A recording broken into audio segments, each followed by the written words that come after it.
Hi everyone, I'm Chrys Fey, author of the Disaster Crime series and Keep Writing with Fey.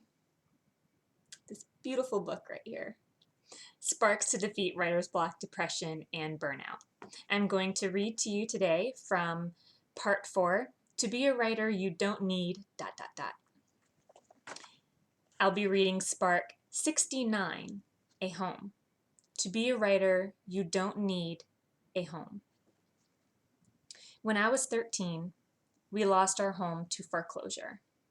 I still remember getting the news when I came home, packing up my belongings in plastic grocery bags and running up the moving truck ramp with my arms loaded.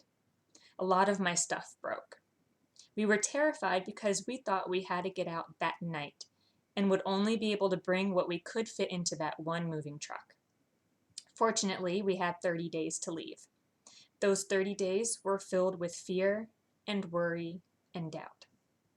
We found a cute home to move into that reminded me of a farmhouse. But I would never forget my childhood home.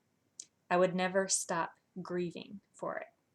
I would never stop disliking or feeling jealous over the new family who moved in.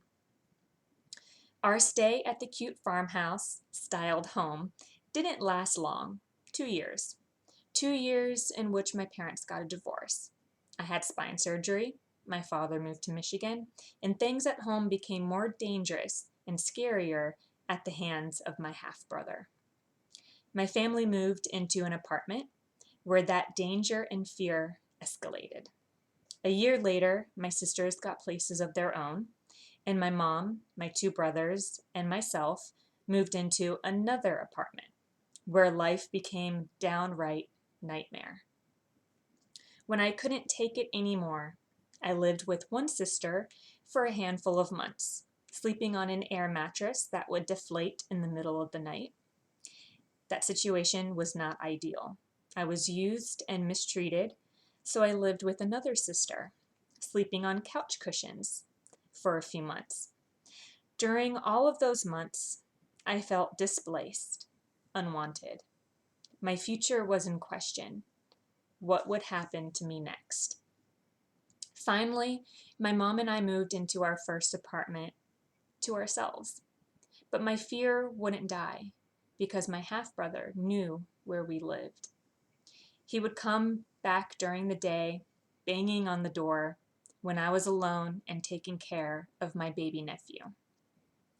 Due to money issues, over a year later, my mom and I moved in with one of my sisters. Problems arose that had me moving in with my best friend for a few months until my mom and I could move out of the city. This was an unstable part of my life that lasted maybe 3 years, but felt like a century. Nowhere I lived during that time felt secure, safe, permanent. None of those places were my home. They were locations, someone else's home where I was allowed to stay. I started to doubt I would ever have a place to call my own, a true home. But my feeling of displacement didn't stop me from writing. Everywhere I lived, I continued to write. And I did it with pen and paper. Writing was my escape, my sanctuary, my home sweet home. If you are going through something similar, or even more difficult, make your stories your home. Go home whenever you write. I hope you enjoyed that reading. If it spoke to you, please check out the rest of Keep Writing with Fey. You can find it on Amazon, Barnes & Noble, Kobo, iTunes. It's available in print and ebook. I hope it helps you. Thank you so much for watching. Bye.